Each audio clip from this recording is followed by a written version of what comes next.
तो ladies and gentleman, boys and girls, आप सभी लोगों का बहुत बहुत स्वागत है टीचिंग परीक्षा के आज की इस वीडियो में, जिसके अंदर में फ्रेंड्स बीपीएससी टीआरई 4.0 से रिलेटेड बहुत सारे क्वेश्चंस को हम लोग यहाँ पर में सॉल्व करने वाले हैं। तो चलिए जल्दी से हम लोग जो है फ्रेंड्स हमारे सेशन को शुरू करते हैं। जैसे कि मैं यहाँ पर मैं देख पा रहा हूँ कि काफी सारे बच्चे ऑलरेडी सेशन को लाइक कर चुके हैं। उन सभी लोगों का बहुत बहुत शुक्रिया। जल्दी से जहां भी शेयर कर सकते हो इस सेशन को शेयर कर देंगे फ्रेंड्स। काफी सारे इंपॉर्टेंट क्वेश्चंस हम लोग देखने वाले हैं और आप लोगों को कुछ इंपॉर्टेंट चीजें बतानी है, वो भी मैं आप लोगों को साथ साथ में बताता चलूंगा। तो चलिए पहले क्वेश्चन की तरफ मैं आगे बढ़ते हैं फ्रेंड्स। पहला ही क्वेश्चन आप लोगों का धमाकेदार क्वेश्चन है, बड़ा क्वेश्चन है और इस तरीके के क्वेश्चन आप लोगों से पूछे जाने की संभावना बनती है जहां पर में आपसे मल्टीपल स्टेटमेंट और फिर बाद में ऑप्शन दिए जा रहे हैं, मतलब क्वेश्चन का एक लेवल और आगे। ठीक है, तो अगर आप ये क्वेश्चन को सॉल्व कर पा रहे हो मतलब आप लोग जो है धीरे धीरे आगे बढ़ रहे हो। तो बताइए इस पर्टिकुलर क्वेश्चन का आंसर क्या होगा। यहां पर मैं क्या बोला है फ्रेंड्स कि राज्यसभा के संबंध में निम्नलिखित कथनों पर विचार करना है आप लोगों ने। ये भंग नहीं की जा सकती, it can not be dissolved. ये एग्जाम में आया हुआ क्वेश्चन है ऑलरेडी आप लोगों का। ठीक है, तो ये भंग नहीं की जा सकती, बिल्कुल सही बात है। आपको बता दूं फ्रेंड्स कि राज्यसभा जो है वो सतत चलती रहती है, कंटिन्यूअस चलती रहती है। ठीक है, जब से पहली राज्यसभा बनी थी 1952 में, तब से अब तक वही राज्यसभा चल रही है। हर 2 साल के बाद में क्या होता है, 1/3 सदस्य रिटायर होते हैं और उनकी जगह पे नए आ जाते हैं। तो हर 2 साल में 1/3 1/3 सदस्य रिटायर होते हैं और उनकी जगह पे दूसरे आ जाते हैं। तो ऐसा ही हर 2 साल के अंदर में रोटेशन चलता रहता है। ठीक है, इसके अंदर में जो बनने की आयु है कम से कम 30 साल की है। कितने लोग हैं यहाँ पर में 30 साल के कम से कम हो चुके हैं, जल्दी से बताएंगे आप सभी के सभी। और सेशन को जितने भी बच्चे जिन्होंने सेशन को लाइक कर दिया हाथ ऊपर करके बता देंगे फ्रेंड्स। ठीक है, मैं देख पा रहा हूँ 800 से ज्यादा बच्चे जिन्होंने सेशन को ऑलरेडी लाइक कर दिया है। तो देखिए यहाँ पर मैं फ्रेंड्स 25 नहीं 30 साल होनी चाहिए। 25 साल है लोकसभा की, सभी लोग लिख देंगे लोकसभा की 25 साल। ठीक है, राज्यसभा की 30 साल। तो ये गलत है आप लोगों का। जहां जहां 4 है उसको तो पहले आप लोग काट सकते हो कि आंसर नहीं हो सकता, क्योंकि सही वाला पूछा है आप लोगों से। ठीक है, इसका कार्यकाल 5 वर्ष का होता है नहीं। देखिए फ्रेंड्स, इसका कार्यकाल 5 वर्ष का नहीं होता। पहली बात तो इसका कोई कार्यकाल ही नहीं होता। ठीक है, इसका कोई कार्यकाल होता ही नहीं, इसके सदस्यों का कार्यकाल होता है।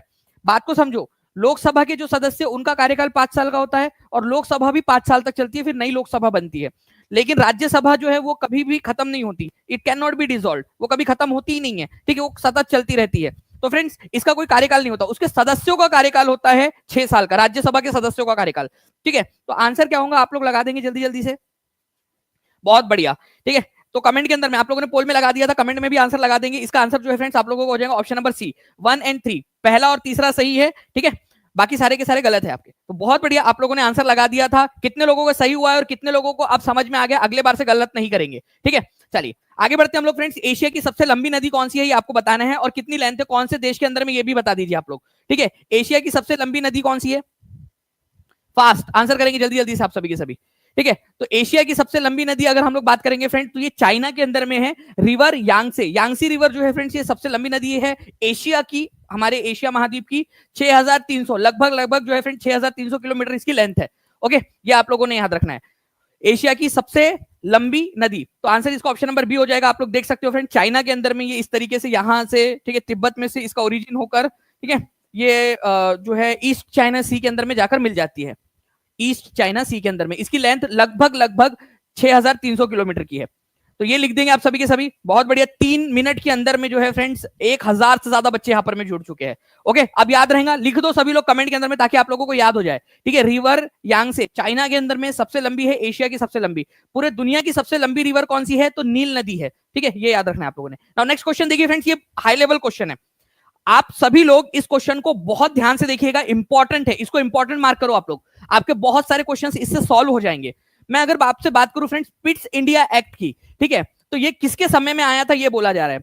तो पिट्स जो है ना, ये ब्रिटेन के प्रधानमंत्री थे। ठीक है, पिट्स जिनके समय में ये एक्ट आया था, ठीक है, 1784 के पिट्स, ठीक है, 1784 के अंदर में पिट्स ब्रिटेन के प्रधानमंत्री थे। उनके नाम पे पिट्स इंडिया एक्ट इसका नाम रखा गया था। लेकिन उस समय में भारत में बंगाल के गवर्नर जनरल कौन थे, वॉरेन हेस्टिंग्स थे। ये बिल्कुल सही है। पिट्स कौन थे, पिट्स जो है ये ब्रिटेन के प्रधानमंत्री थे, पीएम थे ब्रिटेन के। कब की बात है ये, 1784 की बात है। ठीक है, उस समय में भारत के अंदर में बंगाल के गवर्नर जनरल सबसे बड़ी पोस्ट हुआ करती थी, वो पोस्ट किसके पास थी, वॉरेन हेस्टिंग्स के पास में। ये बिल्कुल सही है। ठीक है, इसी के अंदर में ईस्ट इंडिया कंपनी के काम को बांट दिया गया था कि इसके व्यापारिक काम अलग रहेंगे, राजनीतिक काम अलग अलग रहेंगे। काम का बंटवारा कर दिया गया था पिट्स इंडिया एक्ट के तहत, वॉरेन हेस्टिंग्स के समय में। कब आया था पिट्स इंडिया एक्ट, ठीक है, ये जल्दी से लिख देंगे सभी लोग, पिट्स इंडिया एक्ट कब आया था। ठीक है, डॉक्ट्राइन ऑफ लैप्स, मतलब कि अगर किसी का बेटा नहीं है, ठीक है, कोई राजा है, उसका खुद का अपना पर्सनल प्राइवेट बेटा नहीं है, ठीक है, तो उसका राज्य हड़प लिया जाएगा। ये लॉर्ड डलहौजी के समय में आया था। ठीक है, 1848 के अंदर में, 1848 के समय में। ठीक है, ये पता है सभी लोगों को 1848 के अंदर में कि अगर खुद का मतलब गोद लिया हुआ नहीं चलेगा, खुद का बच्चा होना चाहिए। बच्चा भी मतलब लड़का होना चाहिए। डॉक्ट्राइन ऑफ लेफ्ट डलहौजी लेकर आया था। सातारा पहला राज्य था जिसको हड़प लिया गया था। ठीक है। वर्नाकुलर प्रेस एक्ट, मतलब कि भारतीय भाषाओं में जो अखबार छपते हैं उनको अगर सरकार की बुराई करनी है, सरकार की आलोचना करनी है, तो पहले सरकार से परमिशन लेनी पड़ेगी। यह आया था 1878 के अंदर में। उस समय में लॉर्ड कर्जन नहीं थे, उस समय में थे लॉर्ड लिटन। ठीक है, लॉर्ड लिटन, ये लिट्टी चोका था जो, ठीक है, उस समय में यहाँ पर में उसने हाई तौबा मचा के रखा था। वर्नाकुलर प्रेस एक्ट लेकर आया था जिसको गैगिंग एक्ट के नाम से भी जाना जाता है। इसके अलावा उसने जो है पहला दिल्ली दरबार भराया था। ठीक है, दिल्ली दरबार भी लॉर्ड लिटन ने भराया था। उसके बाद में आर्म्स एक्ट लेकर आ गया कि भारतीय लोगों को हथियार रखने का अधिकार नहीं रहेगा। तो ये लॉर्ड लिटन जो है ये खराब इंसान था। ओके, 1878 के अंदर में जो है फ्रेंड्स ये आया था वर्नाकुलर प्रेस एक्ट, ये याद रखना है आप लोगों ने, लॉर्ड लिटन के समय में। तो ये वाला गलत है। ओके, इल्बर्ट बिल आया था लॉर्ड रिपन के समय में, 1883 की बात है ये, लॉर्ड रिपन के समय में। तो आंसर इसका क्या होगा? ठीक है, इसका आंसर होगा ऑप्शन नंबर सी। क्या क्या सीखा आज आप लोगों ने इसके अंदर में, क्या क्या सीखा, क्या आप लोग जो है कमेंट करके बता सकते हो? देखो मैं आप लोगों को बता दूं फ्रेंड्स कि ये जो चीजें है ना जो मैं आपको बता रहा हूं, आपसे एक्टिविटी करने इसलिए बोल रहा हूं ताकि आप लोग जो है आपके माइंड के अंदर में इन सारी चीजों को अच्छे से फीड कर सके, आपका माइंड इनको कैप्चर कर ले। तो जो बच्चा एफर्ट करेगा, जो बच्चा मेहनत करेगा ना अभी, उसको आगे में इसका फल मिलने वाला है। तो जल्दी जल्दी से लिख लीजिए प्यारे प्यारे बच्चों सभी लोग। ठीक है, पिट्स इंडिया एक्ट 1784 के अंदर में वॉरेन हेस्टिंग्स के समय में आया था। ठीक है, डॉक्ट्राइन ऑफ लेफ्ट 1848 में डलहौजी के समय में आया था। ठीक है, वर्नाकुलर प्रेस एक्ट 1878 में, 1878 में लॉर्ड लिटन के समय में, और इल्बर्ट बिल 1883 में लॉर्ड रिपन के समय में। लिख लो, जितना जितना लिख सकते जल्दी से लिख देंगे यहाँ पर में। ठीक है, और यहाँ पर मैं देख पा रहा हूँ फ्रेंड्स कि केवल 6 मिनट के अंदर में 1500 से ज्यादा बच्चे जुड़ चुके हैं। 1100 से ज्यादा बच्चों ने सेशन को लाइक भी कर दिया। बहुत बहुत शुक्रिया आप सभी लोगों का फ्रेंड्स। ठीक है, थोड़ी देर के अंदर में हम लोग टॉप फैन मूवमेंट भी देख लेंगे यहाँ पर में। भारतीय संविधान सभा ने प्रारूप समिति का गठन कब किया था? देखिए फ्रेंड्स, प्रारूप समिति का काम क्या था? ठीक है, सबसे पहली बात, प्रारूप समिति को मसौदा समिति भी बोला जाता है। एक चीज हम लोग लिख लेते पहले यहाँ पर में, मसौदा समिति भी बोलते हैं इसको। उसका काम था कि पूरी संविधान सभा जो आर्टिकल्स बना रही है, ठीक है, जो संविधान बना रही है, ठीक है, उस संविधान को, ठीक है, पूरी अच्छे तरीके से अरेंज करना, उसका मसौदा तैयार करना, उसका ड्राफ्ट तैयार करना, ड्राफ्टिंग कमेटी, ठीक है, उसको अरेंज करना प्रॉपरली ताकि वो एक सिस्टमेटिक तरीके से पूरा सही तरीके से रहे। ठीक है, कौन सी चीज पहले रखनी है, कौन सी बाद में रखनी है, ठीक है, और उसकी लैंग्वेज किस तरीके से रहेंगी ताकि कोई गलत अर्थ ना निकले उसका। तो प्रारूप समिति का गठन जो है फ्रेंड्स संविधान सभा ने किया था आपके 29 ऑफ अगस्त, ठीक है, 1947 को। ठीक है, इसका उद्देश्य क्या था? इसका उद्देश्य था ताकि एक समिति हो जो संविधान सभा काम कर रही है उसको अरेंज करती रहे साथ साथ में। इस मसौदा समिति के अंदर में कितने सदस्य थे? 7 सदस्य थे, 7 सदस्य। और इस 7 सदस्यों में से अध्यक्ष कौन था? अध्यक्ष थे डॉक्टर BR आंबेडकर। ठीक है, ये याद रखना आप लोगों ने, डॉक्टर BR आंबेडकर जो है फ्रेंड्स ये इसके अध्यक्ष थे प्रारूप समिति या मसौदा समिति के। तो मसौदा समिति का गठन कब किया गया था? 29 ऑफ अगस्त 1947 को। इसको और ज्यादा बेहतर तरीके से आप लोगों को मैं समझा देता हूं। ठीक है, आप इसको इस तरीके से देखिए यहाँ पर में कि हमारे भारत की संविधान सभा जो है, कॉन्स्टिट्यूएंट असेंबली जो है हमारे भारत की, ठीक है, इसका गठन हुआ था 1946 में, और 9 दिसंबर को इसकी पहली बैठक हुई। 9 दिसंबर 1946 को पहली बैठक हुई। ठीक है, 11 तारीख को इसकी सेकंड बैठक हुई थी, 11 दिसंबर को 1946 में। ठीक है, 13 तारीख को इसकी तीसरी बैठक हुई, 13 दिसंबर 1946 को। ठीक है, फिर उसके बाद में बैठक होती रही, अलग अलग समय के ऊपर में कुछ अंतराल में बैठक हुई। 29 अगस्त, ठीक है, 29 अगस्त 1947 को, ठीक है, ड्राफ्टिंग कमेटी का गठन हुआ था। मतलब थोड़ा बहुत संविधान हमारा बनना स्टार्ट हो चुका था उस समय तक। ठीक है, तो ये याद रख लेना है आप लोगों ने, इंपॉर्टेंट है, एग्जाम के अंदर में पूछ सकते हैं। कितने सदस्य थे इसके अंदर में? ठीक है, इसमें 7 सदस्य थे। Doctor BR Ambedkar drafting committee के चेयरमैन थे। ठीक है, उसके बाद में KM मुंशी, ठीक है, मोहम्मद सादुल्ला, ठीक है, अल्लादी कृष्ण स्वामी अय्यर, ठीक है, N गोपाला स्वामी अयंगर, ठीक है, N माधवराव और कृष्णम। देखिए डॉक्टर भीमराव आंबेडकर, ठीक है, इनके अलावा आप देखिए यहाँ पर में मुंशी जी थे, ठीक है, मोहम्मद सादुल्ला, अल्लादी कृष्ण स्वामी अय्यर, ठीक है, N गोपाला स्वामी अयंगर, माधवराव, ठीक है, और TT कृष्णमाचारी। ये 7 लोग थे जो ड्राफ्टिंग कमेटी के सदस्य थे, और उनमें से BR आंबेडकर उसके अध्यक्ष। BN राव जो है फ्रेंड्स, उन्होंने हेल्प की थी इनकी, वो समिति के सदस्य नहीं थे, वो हेल्प किए थे इन्होंने। BN राव संविधान सभा के संवैधानिक सलाहकार थे, संविधान सभा के सलाहकार थे, एडवाइजर थे। उन्होंने संविधान की ड्राफ्टिंग कमेटी की भी मदद की थी। ठीक है, तो 7 सदस्य थे, BN राव उसके सदस्य नहीं थे, वो केवल हेल्प कर रहे थे उनकी, ठीक है, बनाने में। चलिए, तो ये एक पॉइंट है आप लोगों का जो आप लोगों ने याद रख लेना है।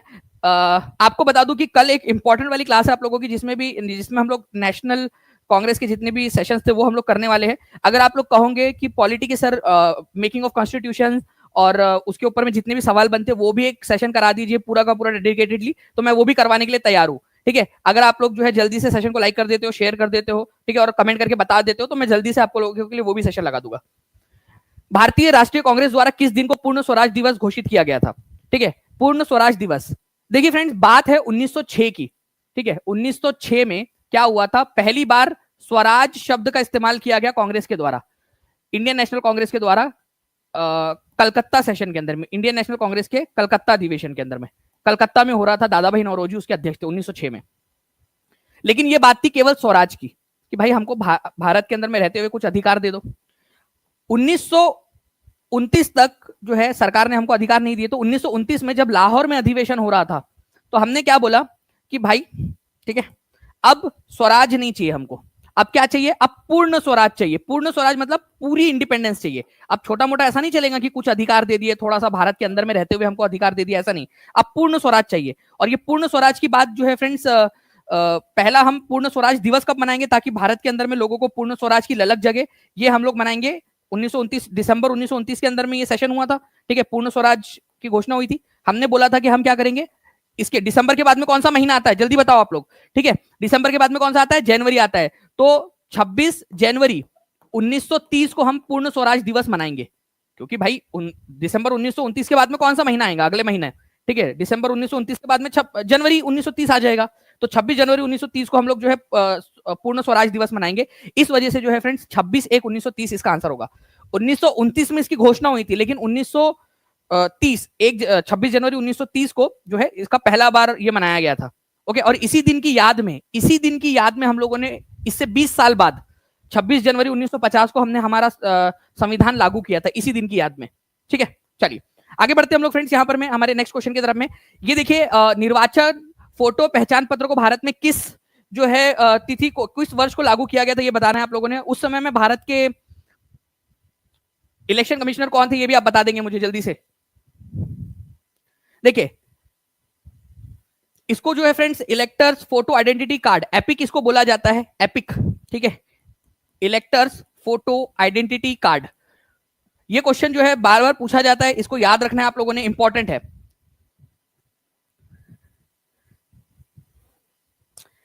चलिए देखिए फ्रेंड्स, अगर मैं बात करूं इस पर्टिकुलर क्वेश्चन की आप लोगों से कि निर्वाचक फोटो पहचान पत्र को भारत में कौन से साल में लागू किया गया था, तो वो साल था 1993। ठीक है, 1993। हर बच्चा जल्दी से कमेंट के अंदर में लिखेगा। ठीक है, उस समय में भारत के जो है friends election commissioner, chief election commissioner कौन थे, टी.एन. शेषन, ये याद रखना है आप लोगों ने, बहुत ही इंपॉर्टेंट है। ठीक है, टी.एन. शेषन सबसे, अब तक के जितने भी हमारे भारत के इलेक्शन कमिश्नर हुए उनमें सबसे बेस्ट अगर इलेक्शन कमिश्नर कोई हुआ है जिसने इतने सारे रिफॉर्म्स किए, इतने सारे चेंजेस किए, ठीक है, वो थे टी.एन. शेषन। किसी से नहीं डरते थे भाई वो, TN. Seshan, TN. Seshan. Okay, TN. Seshan, इन्होंने एक समय क्या हुआ था बताओ आप लोगों को, टी.एन. शेषन ने उनको सुप्रीम कोर्ट, इनको केंद्र सरकार ने बोला कि आप जो है इलेक्शन करवाइए। ठीक है, बट कुछ ऐसी चीजें थी जिसको फॉलो नहीं किया गया था, कुछ ऐसे प्रावधान थे जिसका पालन नहीं किया गया था, तो इन्होंने केंद्र सरकार को मना कर दिया कि मैं इलेक्शन नहीं कराऊंगा जब तक आप इन सारे जो है प्रावधानों को लागू नहीं करेंगे। ठीक है, मतलब ये बंदा केंद्र सरकार से भिड़ गया और बोला, और इलेक्शन नहीं कराया उन्होंने। इवन जो एक बाई इलेक्शन पेंडिंग था, ठीक है, एक मंत्री थे उस समय में, उनका बाई इलेक्शन पेंडिंग था, उनकी पोस्ट उनकी मंत्री की पोस्ट चली गई थी, इन्होंने बाई इलेक्शन नहीं करवाया। बोले कि जब तक आप मेरी बातें नहीं मानोगे, ये सारी चीजें जो जनता के फेवर की बातें उसको लागू नहीं करोगे, तब तक जो है हम इलेक्शन ही नहीं कराएंगे। टी.एन. शेषन, ठीक है, ये थे। और क्या हुआ आखिरकार जो है फ्रेंड्स, इनको जो है सरकारी फिर उसका सामना करना पड़ा बाद में, कोई उनको पोस्ट नहीं मिली बाद में, और कोई सरकारी जैसे रिटायर हो जाते हैं तो कुछ ना कुछ दे दिया जाता है ना जो बात मानते हैं। इसीलिए इलेक्शन कमिश्नर के लिए ये होना चाहिए कि सुप्रीम कोर्ट के जो जजेस है, हाई कोर्ट के जो जजेस है, और इलेक्शन कमिश्नर और सीएजी, ठीक है, कंट्रोलर एंड ऑडिटर जनरल, ये 4 पोस्ट कम से कम ऐसी होनी चाहिए जो रिटायरमेंट के बाद में कम से कम 5 साल तक कोई सरकारी पद नहीं ले सकते। कितने लोग एग्री करते बता दीजिए आप लोग। क्योंकि क्या होता है ना कि जो जजेस है वो भी कई बार ऐसा होता है कि सरकार के पक्ष में फैसला देते हैं, क्योंकि उनको लगता है रिटायरमेंट के बाद में राज्यसभा की सीट मिल जाएंगी, ठीक है, या कहीं पे गवर्नर बना दिया जाएगा, या कुछ इस तरीके से होगा। ये चीज बहुत इंपॉर्टेंट है, इसके ऊपर में विचार किया जाना चाहिए। ओके, तो आंसर जो है फ्रेंड 1993 में electors photo identity card introduce किया गया था 1993 में, टीएन सेशन थे उस समय में। तो इसमें आंसर में दिया नहीं है आप लोगों का इन पहले 3 ऑप्शन में, तो आंसर हो जाएगा उपयुक्त में से कोई नहीं, नन ऑफ द अबव। लिख दो एपिक कब लॉन्च हुआ था 1993 के अंदर में, सभी बच्चे लिख देंगे। 1500 से ज्यादा लाइक कर दिया आप लोगों ने, बहुत बहुत शुक्रिया फ्रेंड्स। ठीक है, एक बार शेयर भी कर देंगे। अगर हम लोग 5000 से ज्यादा हो जाते तो मैंने आप लोगों से प्रॉमिस किया हुआ है कि हम जो है एक बड़ा सेशन जो है आप लोगों के लिए लूंगा, जिसके अंदर में मैं आपको अनुच्छेद सारे याद करवा दूंगा और टॉप 20 आर्टिकल्स जो आपसे एग्जाम में पूछे जाते हैं वो भी सारे करवा दूंगा आपको। ठीक है, तो ई इज द आंसर, ये याद रखना है आप लोगों ने। नेक्स्ट, पाबना विद्रोह। देखिए फ्रेंड्स, बहुत ही इंपॉर्टेंट है ये पाबना विद्रोह। ठीक है, इसके अंदर में बेसिकली ये हुआ था कि जो जमींदार थे, ठीक है, उन्होंने किराया बढ़ा दिया था किसानों के ऊपर में, बहुत ज्यादा टैक्स ले रहे थे उनसे, जो लगान है बहुत ज्यादा लिया जा रहा था, मनमाने तरीके से जो है कर में वृद्धि कर दी गई थी। उसके विरोध में बंगाल के अंदर में पाबना नाम की जो जगह है वहां पर में फ्रेंड्स ये विद्रोह हुआ था। तो पाबना कहां पर में है? पाबना नाम की जगह बंगाल में आप लोगों को मिलेंगी। ठीक है, बंगाल में। अब पंजाब, गुजरात और बंगाल ये आपको समझ में आता है। ठीक है, मुझे एक चीज बताना, मालाबार कहां पर में है? ये राज्य तो आपने कभी सुना नहीं नाम। ठीक है, मुझे जल्दी जल्दी से कमेंट करके बताइए, और जो बच्चे हैं वो लोग भी ट्राई करेंगे एटलीस्ट, ये मालाबार कहां पर में है? ठीक है, मालाबार नाम की जगह, क्योंकि पंजाब, गुजरात, बंगाल ये आप लोगों को समझ में आता है। वेरी गुड, मैं यहां पर मैं देख रहा हूं किरण कुमारी ने आंसर कर दिया है, केरल। ठीक है, पूजा कुमारी है, रीना है, जितेंद्र है, बहुत सारे बच्चे यहाँ पर में जो आंसर कर रहे हैं। ठीक है, आंसर जो है फ्रेंड्स सी हो जाएगा केरला। केरला के अंदर में है मालाबार नाम की जगह। ये केरल जो है ना, उसका जो तटवर्ती इलाका है उसको मालाबार वाला रीजन बोला जाता है, ये याद रख लेना है आप लोगों ने। ठीक है, एग्जाम में पूछते हैं मालाबार कहां पर में। ठीक है, नाउ नेक्स्ट क्वेश्चन जो है फ्रेंड, देखिए यहाँ पर में, for how many long can a proclamation of emergency can be initially enforced? अगर इमरजेंसी भारत के अंदर में लगानी है तो कितने समय के लिए लगाई जा सकती है? सीडीपीओ की एग्जाम के अंदर में आया हुआ क्वेश्चन है आप लोगों का। ओके, और मुझे एक चीज और बताइएगा कि अगर भारत में इमरजेंसी लगानी है तो उसका आर्टिकल क्या है? ठीक है, आर्टिकल आर्टिकल क्या है ये बता देंगे आप लोग। एक चीज और आप लोगों से जो है फ्रेंड्स मैं जानना चाहूंगा, यहां पर मैं आप लोग बताएंगे मुझे, भारत के अंदर में जो इमरजेंसी के जो प्रावधान है वो कौन से वाले पार्ट में दिए गए, भारत के संविधान के कौन से वाले पार्ट में है? तो 2 चीजें मैंने आप लोगों से पूछ लिया है, यहां पर मैं एक एक करके आप लोग बताते जाइएगा। ठीक है, तो पहला मैंने आपको बताया कि भारत के अंदर में अगर नेशनल इमरजेंसी लगानी है तो आर्टिकल नंबर 352 के तहत लगाया जा सकता है। राष्ट्रपति शासन लगाना है किसी राज्य में तो आर्टिकल नंबर 356 के तहत, और फाइनेंशियल इमरजेंसी, वित्तीय आपातकाल लगाना है तो 360 के तहत। ये इमरजेंसी वाले आर्टिकल से इमरजेंसी के प्रावधान जो बताते हैं, ये हमारे भारत के भाग नंबर 18 में दिए गए हैं। भारत का जो संविधान के जितने भी आर्टिकल्स हैं उनको अलग अलग भागों में बांटा गया है, तो भाग नंबर 18 में। ठीक है, देखो इमरजेंसी सिचुएशन कब आ जाती है आपके जीवन के अंदर में? जब आप 18 साल के होते हो, है कि नहीं? कितने लोग एग्री करते हैं? ठीक है, आपके बॉडी के अंदर में बहुत सारे हार्मोनल चेंजेस होने लगते हैं, और आप अलग अलग ख्याल आते हैं। ठीक है, मेरा जीवन कोरा कागज कोरा ही रह गया, ठीक है, मुझे छोड़ के जाओगे बड़ा पछताओगे, मतलब ये सारे गाने आप लोग जो है सुनते हो, क्यों शिवा? है ना? तो ये जो चीजें है फ्रेंड्स आप लोगों की 18 मतलब 18 साल की उम्र के अंदर में इमरजेंसी सिचुएशन आ जाती है आप लोगों की, ऐसा याद रखना है आप लोगों ने, इमरजेंसी सिचुएशन। ठीक है, तो भाग नंबर 18 में दिया गया है इमरजेंसी वाले प्रावधान। आर्टिकल नंबर 352, 356, 360 ये सारे के सारे भाग नंबर 18 के अंदर में आती है, ये याद रखना है। 18 साल की उम्र, बालिग हो गए आप। तो पहली बार अगर इमरजेंसी लगानी है आपने तो आप 6 महीने के लिए लगा सकते हो, 6 महीने के लिए। फिर आपको संसद की परमिशन लेनी पड़ेगी, फिर 6 महीने के लिए और लगा सकते हो।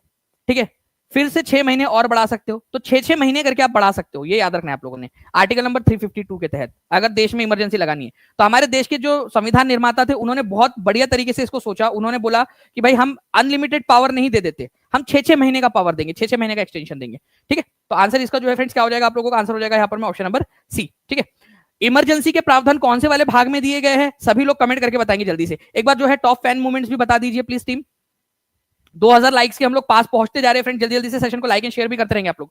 ना देखिए यहाँ पर मैं निम्नलिखित महासागरों या सागरों में से कौन सा पनामा नहर को जोड़ता है? पनामा नहर को। ठीक है, जल्दी से आंसर कर दीजिए आप लोग, 10 सेकंड का समय दे रहा हूं आप लोगों को। तो देखिए पनामा नहर जो है फ्रेंड्स आप लोगों ने याद रखना है कि ये नॉर्थ अमेरिका, ठीक है, और साउथ अमेरिका जो है उसके बीच में बनी हुई है। उसके बीच में जो है जगह जो थी पनामा नाम का जो एक जगह थी उसको काटकर यहाँ पर में बनाया गया है। यहाँ पर में है अटलांटिक ओशन और यहाँ पर में है प्रशांत महासागर, पैसिफिक ओशन। तो अटलांटिक ओशन और पैसिफिक ओशन को जोड़ती है ये। ठीक है, तो ये जोड़ती है प्रशांत महासागर को अटलांटिक ओशन से। अब अटलांटिक ओशन जो है फ्रेंड्स उसी को हिंदी भाषा में अंध महासागर भी बोला जाता है। ठीक है, अंध महासागर, ओके, अटलांटिक ओशन को। तो आंसर क्या हो जाएगा आप लोगों का फ्रेंड्स? ऑप्शन नंबर डी हो जाएगा। ठीक है, पनामा कैनल। तो प्रशांत महासागर को अटलांटिक ओशन, और अटलांटिक ओशन को ही ब्लाइंड ओशन के नाम से भी जानते हैं, ये आप लोग याद रख लेंगे। ठीक है, चलिए, तो D is the correct answer. और ये क्वेश्चन आप लोगों का बीपीएससी सांख्यिकी अधिकारी 2016 के एग्जाम के अंदर में ऑलरेडी आ चुका है, आगे में भी पूछा जा सकता है, तो प्लीज इसके लिए तैयार रहिएगा आप लोग। आप देख सकते हो यहां पर में है आपका अटलांटिक ओशन, ठीक है, और यहाँ पर में पैसिफिक ओशन है, और ये पनामा नाम की जगह यहाँ पर में काटा गया है इसको बीच में से। क्यों? क्योंकि अदरवाइज ऐसा पूरा साउथ अमेरिका घूम के जाना पड़ता था पहले, अब रास्ता छोटा हो गया। ठीक है, तो अंध महासागर या ब्लाइंड ओशन बोला जाता है किसको? तो अटलांटिक ओशन को। ये आप लोगों का एक क्वेश्चन बन गया। ठीक है, चलिए नेक्स्ट क्वेश्चन की तरफ में आगे बढ़ते हैं फ्रेंड्स। म्यांमार के साथ में भारत के किन राज्यों की सीमाएं लगती है? 68वीं बीपीएससी के अंदर में आया था, आपको बांग्लादेश के साथ में कौन कौन से राज्यों की सीमा लगती है, म्यांमार के साथ में, चीन के साथ में कौन कौन से राज्यों की सीमा लगती है, नेपाल के साथ में, पाकिस्तान के साथ में, ठीक है, अफगानिस्तान के साथ में भी एक लगती है, केवल एक है यूनियन टेरिटरी, कौन सा है जिसकी सीमा लगती है? ठीक है, ये आप लोगों को बताना है कमेंट करके। ओके, चलिए, तो देखिए फ्रेंड्स, अगर मैं आप लोगों को म्यांमार की बात बताऊं, ठीक है, तो हमारे भारत के अंदर में जो है मिजोरम, ये शेयर करता है म्यांमार के साथ में अपनी बॉर्डर। ओके, यहां पर मैं आप लोग देख सकते हो ये मणिपुर है, मणिपुर शेयर करता है। ओके, मणिपुर शेयर करता है। इसके बाद में मिजोरम शेयर कर रहा है, मणिपुर, त्रिपुरा कर रहा है, मिजोरम कर रहा है, मणिपुर कर रहा है, ठीक है, और अरुणाचल प्रदेश कर रहा है, यहां पर मैं आप लोग देख सकते हो। ओके, तो कितने राज्य हो गए यहां पर में? आसाम जो है फ्रेंड्स वो शेयर नहीं करता, यहां से आप लोगों ने कर दिया एलिमिनेट इसको। ओके, तो नागालैंड, मणिपुर, मिजोरम, अरुणाचल प्रदेश, तो आंसर हो जाएगा आप लोगों का ऑप्शन नंबर बी। ठीक है, तो मणिपुर, मिजोरम करता है, त्रिपुरा कर रहा है, ठीक है, अरुणाचल प्रदेश कर रहा है, नागालैंड कर रहा है, तो आंसर आप लोगों का ऑप्शन नंबर बी हो गया। ये आप लोगों ने याद रखना है, इंपॉर्टेंट है, एग्जाम के अंदर में आप लोगों से पूछ सकते हैं। ठीक है,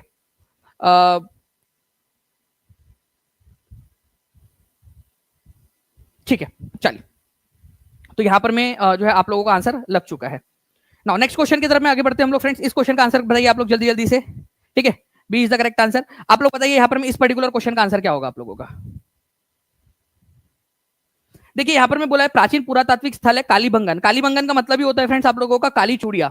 ठीक है, तो कालीबंगन जो है इसका मतलब जो है काली चूड़िया होता है, ब्लैक बेंगल्स। ठीक है, काली बेंगल, कालीबंगन, तो किस राज्य में स्थित है? कालीबंगन जो है फ्रेंड्स ये राजस्थान के अंदर में स्थित है, ये याद रखेंगे आप सभी के सभी। और कालीबंगन वो जगह है जहां पर मैं आपको जूते हुए खेत के सबूत मिले हैं। ठीक है, इसके अलावा आपको जो है ऊंट की हड्डियों के सबूत, ऊंट जो है ना उनके बोन्स के अवशेष आप लोगों को कहां पर मिले? कालीबंगन के अंदर में। और जूता हुआ खेत मतलब ऐसा जगह मिली है जहां पर हम कंफर्म है कि यहाँ पर में खेती हुई होगी, तो राजस्थान के अंदर में मौजूद है, ये आप लोगों ने याद रखना है। ठीक है, कालीबंगन नाम की जगह राजस्थान के अंदर में मौजूद है। नाउ फ्रेंड्स देखिए ये एक क्वेश्चन है, अगर ये क्वेश्चन रिपीट होता है तो आप लोगों को पता होना चाहिए, आप लोगों की जानकारी में होना चाहिए, इसी वजह से इसको भी करवा देता हूं। जल्दी जल्दी से इसका आंसर करेंगे आप सभी के सभी। ठीक है, निम्नलिखित कथनों में से कौन सा कथन सही है? हड़प्पा का उत्खनन 1921 में किया गया था, हड़प्पा सभ्यता की खोज 1921 में हुई थी, क्या ये बात सही है? ठीक है, तो जी हाँ बिल्कुल 1921 के अंदर में जो है फ्रेंड्स हड़प्पा की खोज हुई थी। ठीक है, सबसे पहला जो शहर था वो था हड़प्पा, इसी वजह से इसको हड़प्पन सभ्यता बोला जाता है। सबसे पहली ही जगह थी जहां पर मैं हड़प्पा नाम की जगह पे खुदाई हुई थी, इसी वजह से इसको हड़प्पा सभ्यता भी बोलते हैं। वर्तमान में हड़प्पा नाम की जो जगह है वो पाकिस्तान में है, जी हाँ बिल्कुल। ठीक है, रावी नदी के किनारे के ऊपर में स्थित है, ये रावी नदी के किनारे के ऊपर में।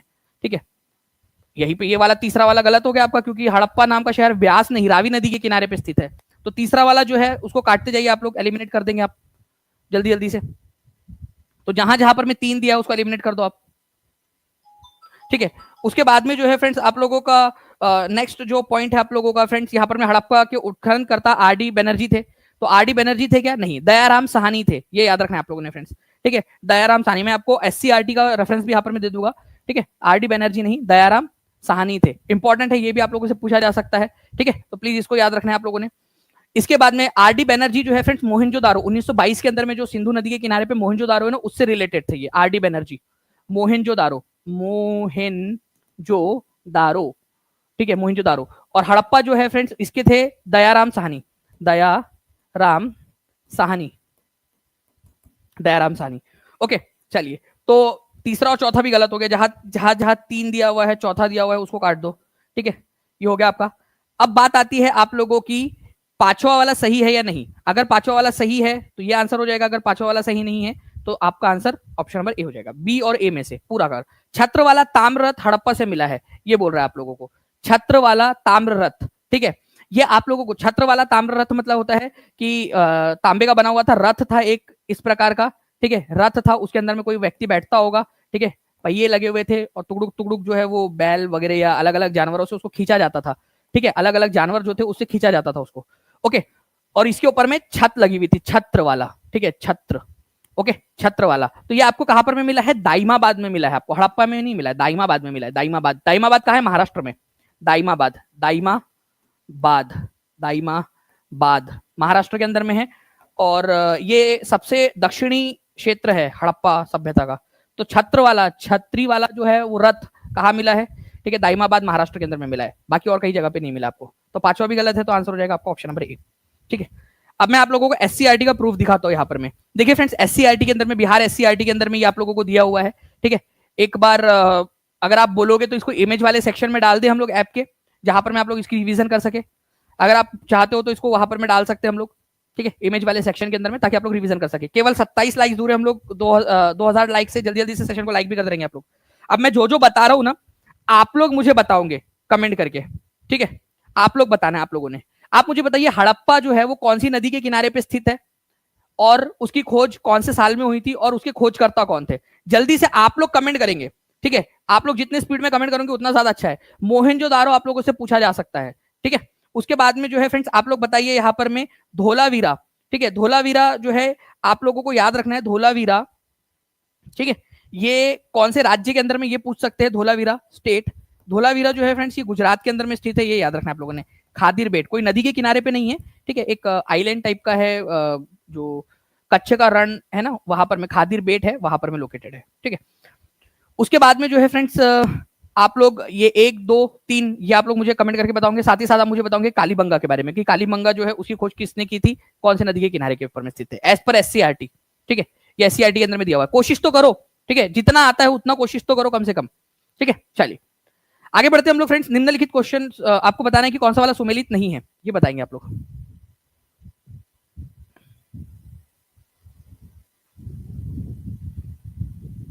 देखिए यहां पर मैं बोला है सतलज नदी। ठीक है, तो सतलज नदी जो है उसके ऊपर में कौन सा बांध बना हुआ है, ये आप लोग याद रखोगे। सतलज नदी के ऊपर में बना हुआ है, ठीक है, भाखड़ा नांगल डैम। भाखड़ा, भाखड़ा नांगल डैम। ठीक है, अब ये भाखड़ा नांगल डैम की वजह से क्या हो रहा है, ध्यान से समझिएगा आप लोग। भाखड़ा नांगल डैम जो है, वो डैम बनने की वजह से जो पानी है, ठीक है, ये डैम बन गया। अब ये जो पानी है एक्स्ट्रा, ये कहीं ना कहीं स्टोर करना पड़ेगा, तो उसकी वजह से एक झील बन गई है, जिसको गुरु गोविंद सागर झील के नाम से जाना जाता है। ठीक है, तो ये बिल्कुल सही है, सतलज नदी पर बना है भाखड़ा नांगल डैम, और उस डैम की वजह से ये भाखड़ा नांगल डैम है। ठीक है, भाखड़ा नांगल डैम की वजह से क्या बन गया है, गुरु गोविंद सागर झील, गुरु गोविंद सागर झील। ठीक है, ये सबसे बड़ी आर्टिफिशियल झील है जो इंसानों के द्वारा बनी है। तो भाखड़ा नांगल डैम बन गया है। ठीक है, उसकी वजह से पानी को स्टोर कहीं ना कहीं झील में करना पड़ेगा, तो ये झील मैन्युअल जो है आर्टिफिशियल तरीके से इंसानों के द्वारा बनाई गई है, कृत्रिम झील है, ये प्राकृतिक नहीं है। ओके, तो ये बिल्कुल सही है, सतलज के साथ में इसका जोड़ी कहीं ना कहीं लग रही है। कावेरी नदी के ऊपर में कृष्णराज सागर डैम बना हुआ है, कावेरी नदी में, एनसीईआरटी में दिया हुआ है, ये याद रखेंगे आप सभी के सभी। उसके बाद में जो है फ्रेंड्स, आप लोगों ने ये याद रखना है कि चंबल नदी, ठीक है, क्या गांधी सागर चंबल नदी के ऊपर में बना हुआ है, ये आप लोग बताएंगे। ठीक है, गोदावरी नदी के ऊपर में नागार्जुन सागर। देखिए चंबल नदी के ऊपर में फ्रेंड्स गांधी सागर, ठीक है, जवाहर सागर, ठीक है, ये डैम जो है ये आपके बने हुए हैं। ठीक है, जवाहर सागर, गांधी सागर डैम दोनों चंबल नदी के ऊपर में बने हुए हैं। नागार्जुन सागर डैम जो है, अभी थोड़े दिन पहले मैंने आपको पेड क्लास में जब कृष्णा नदी पढ़ा रहा था उसमें बताया था कि कृष्णा नदी के ऊपर में बना हुआ है, कृष्णा रिवर के ऊपर में, गोदावरी पे नहीं। ठीक है, तो नागार्जुन सागर डैम कृष्णा नदी के ऊपर में बना हुआ है। इसको रिवाइज कर लेते हैं। ठीक है, आप लोग रिवाइज करिए इसको मेरे साथ साथ में, मैं आप लोगों को एक एक करके बताता हूं, आप लोग लिखते जाएंगे। आप मुझे बताइए कि भाखड़ा नांगल डैम कौन सी नदी पर बना है, उसकी वजह से कौन सा वाला एक झील बन गई है। आप लोग लिखिए, देखिए जितना ज्यादा आप लोग लिखोगे ना, जितना ज्यादा प्रैक्टिस करोगे उतना ज्यादा आपके लिए अच्छा है। आंसर मैंने आपको बता दिया, बट मैं ये नहीं चाहता कि आप लोग जो है फ्रेंड्स इस तरीके से बस आंसर लगा के चले जाए। आपको सीखने के लिए आए हो आप लोग यहाँ पर, मैं सीखने के लिए। एग्री करते हो, हाथ ऊपर करके बता दो अगर एग्री करते हो इस तरीके से सीखने के लिए। ठीक है, आपको सीखना है। सतलज नदी के ऊपर में बना हुआ है भाखड़ा नांगल डैम, उसके वजह से गुरु गोविंद सागर जो है झील बनी है। ठीक है, चलो एक चीज आपको याद हो गई। एक चीज के अंदर में आप लोगों ने 3 क्वेश्चंस यहां पर में याद कर लिए। भाखड़ा नांगल डैम सतलज नदी पे, सतलज नदी के वजह से कौन सा वाला जो है झील बनती है, गुरु गोविंद सागर झील। गुरु गोविंद सागर झील जो है ये सबसे बड़ी आर्टिफिशियल झील है, ये आप लोगों ने याद कर लिया। कावेरी कृष्णराज सागर डैम, ये यूपी के एग्जाम के अंदर में भी आया हुआ है, कई सारे एग्जाम्स के अंदर में। कृष्णराज सागर जो है कावेरी नदी के ऊपर में है, ये याद रखना है, कर्नाटक के अंदर में। चंबल नदी के ऊपर में गांधी सागर जवाहर सागर डैम आप लोगों के बने हुए हैं, नागार्जुन सागर डैम कृष्णा नदी के ऊपर में है। ठीक है, तो ये आपने याद किया है आप लोगों ने, तो कॉन्ग्रेचुलेशन आप लोगों को, आप लोग जो है आगे बढ़ रहे हो। ठीक है, एक एक कदम आप लोग आगे बढ़ते जा रहे हो। ठीक है, चलिए नाउ नेक्स्ट क्वेश्चन की तरफ में आगे बढ़ते हैं फ्रेंड्स। भारतीय राष्ट्रीय कांग्रेस जो है कहां पर में उग्रवादी और उदारवादी दो गुटों में अलग अलग हो गई थी? ध्यान से आंसर करिएगा।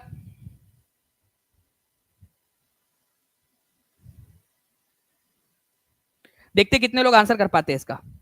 मैं यहां पर मैं देख पा रहा हूं अर्णव ने आंसर कर दिया है और बहुत सारे बच्चे जिन्होंने देखते, मतलब मुझे ये बात की खुशी हो रही है कि कुछ बच्चे, अब यहां पर मैं आप लोगों को एग्जामिनर भी अब आपको जो है फ्रेंड्स उलझा नहीं सकता। जो टीचिंग परीक्षा का स्टूडेंट है ना वो बहुत अच्छे से आंसर करेंगे इसका। देखिए भारतीय राष्ट्रीय कांग्रेस कहां पर में उग्रवादी और उदारवादी, मॉडरेट और एक्सट्रीमिस्ट दो इसमें अलग हो गई थी, नरम दल और गरम दल के अंदर में। ठीक है, ध्यान से समझना है आप लोगों ने। कई सारे बच्चे सूरत सेशन देख रहे हैं और आंसर लगा दे रहे हैं ए, बट यहां देखिए 1906 लिखा हुआ है, सूरत सेशन हुआ था 1907 के अंदर में। वेरी गुड, जितने भी बच्चों ने इसको पकड़ा है, ठीक है, कॉन्ग्रेचुलेशन। जिन लोग नहीं कर पाए, गलत हो गया है, वो प्लीज ध्यान रखिएगा आप लोग आगे से। ठीक है, 1907 वाला होना चाहिए था, 1906 नहीं, इसी वजह से ये गलत है। ठीक है, 1907, अब लाहौर नहीं था, वो सूरत अधिवेशन था 1907, कलकत्ता अधिवेशन भी नहीं था, कराची अधिवेशन नहीं था। None of the above answer हो जाएगा आप लोगों का। ठीक है, कितने बच्चों ने सही आंसर किया था हाथ ऊपर करके बता देंगे एक बार, और जल्दी जल्दी से जो है फ्रेंड्स एक बार लिख देंगे ताकि आप लोगों को हमेशा के लिए याद हो जाए। सूरत अधिवेशन था 1907 का, जहां पर में नरम दल और गरम दल के जो नेता थे कांग्रेस के वो अलग अलग हो गए थे। ठीक है, आप लोगों के लिए मैं बता भी देता हूँ पूरा का पूरा, ये 23वें नंबर का जो है फ्रेंड्स अधिवेशन था इंडियन नेशनल कांग्रेस का। ठीक है, इसके अंदर में गरमपंथी और नरमपंथी, उग्रवादी और उदारवादी, उग्रवादी मतलब ऐसे लोग थे एक्सट्रीमिस्ट जो चाहते थे कि भाई अंग्रेजों को, ठीक है, वो लातों के भूत थे, बातों से नहीं मानने वाले। ठीक है, और नरमपंथी लोग थे, वो चाह रहे थे कि भाई प्यार से बात किया जाए अंग्रेजों से। ठीक है, तो गरम पंथियों में कौन कौन थे? गरम पंथियों के अंदर में मेनली थे बाल गंगाधर तिलक, ठीक है, उसके बाद में लाला लाजपत राय, ठीक है, बिपिन चंद्र पाल, औरोबिंदो घोष, ये सब जो थे कौन थे? गरम पंथी थे, गरम लोग थे ये लोग। ठीक है, और नरम पंथियों के अंदर में थे गोपाल कृष्ण गोखले, दादा भाई नौरोजी, इस तरीके के जो लोग थे। ठीक है, रास बिहारी बोस, ठीक है, ये सब ऐसे थे जो नरम पंथी थे। इस सेशन के अंदर में अध्यक्ष पद को लेकर जो है वो बहुत ज्यादा झगड़ा हुआ था।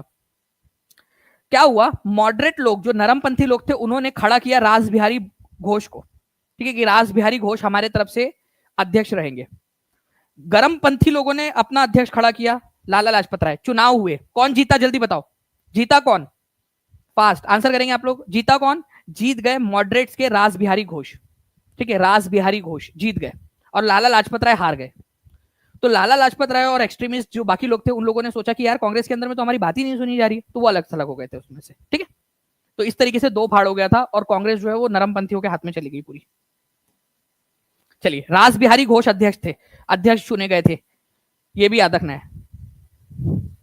कल जो है फ्रेंड्स इसी तरीके के हम लोग जो है कल सारे क्वेश्चंस करने वाले हैं, जितने भी अलग अलग इंडियन नेशनल कांग्रेस के सेशन क्वेश्चंस आप लोगों से पूछे गए अलग अलग सेशंस के, तो कल सभी लोग एग्जैक्ट टाइम पर आ जाएंगे, ये याद रखना है आप लोगों ने। कल सारे क्वेश्चंस करेंगे, उसके बाद आप लोग टेस्ट दोगे और देखना है आप लोगों ने कि कितना स्कोर आप लोगों का आ रहा है।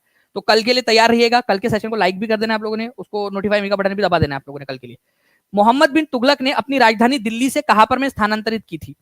ठीक है, देखिए यहां पर में दिल्ली के अंदर में जो है उनकी राजधानी हुआ करती थी, लेकिन उन्होंने क्या किया, अपनी राजधानी को शिफ्ट कर लिया। तो कहां पर में शिफ्ट किया था? ठीक है, तो मोहम्मद बिन तुगलक ने अपनी राजधानी को दौलताबाद में शिफ्ट कर दिया था। ठीक है, ये याद रखना है आप लोगों ने, दिल्ली से दौलताबाद।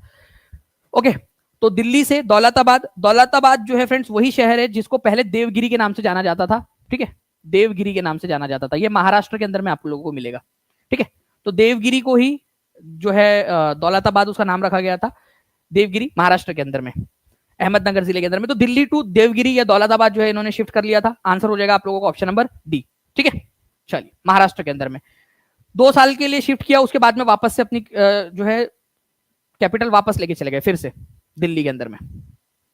नाउ नेक्स्ट क्वेश्चन जो है friends, in which Indian state is Jawaharlal Nehru port located? Jawaharlal Nehru port जो है कहां पर में लोकेटेड है, ये आपको बताना है। तो देखिए, अगर मैं बात करूं फ्रेंड जवाहरलाल नेहरू पोर्ट की, बहुत ही इंपॉर्टेंट पॉइंट है जो अभी आप लोगों को नहीं याद रखने हैं। ठीक है, जवाहरलाल नेहरू पोर्ट से रिलेटेड सबसे पहला पॉइंट जो है फ्रेंड्स, जवाहरलाल नेहरू पोर्ट कौन से राज्य के अंदर में जो क्वेश्चन यहां पर मैं आया था आप लोगों का, तो आंसर हो जाएगा महाराष्ट्र में। महाराष्ट्र में भी कहां पर में है, तो महाराष्ट्र के अंदर में जो है फ्रेंड्स आप लोगों ने याद रखना है कि महाराष्ट्र के रायगढ़ जिले के अंदर में आप लोगों को मिलेगा। ठीक है, तो मैं लिख देता हूं यहां पर में महाराष्ट्र का जो रायगढ़ जिला है, रायगढ़, ठीक है, रायगढ़ जिला जो है महाराष्ट्र का, वहां पर में मिलेगा। ये हमारे भारत का सबसे बड़ा कंटेनर पोर्ट है, सबसे बड़ा लार्जेस्ट कंटेनर पोर्ट, ये आप लोगों ने याद रखना है फ्रेंड्स। ठीक है, पूरे महाराष्ट्र का ही नहीं बल्कि पूरे भारत का सबसे बड़ा कंटेनर पोर्ट, ये क्वेश्चन बनता है आप लोगों से।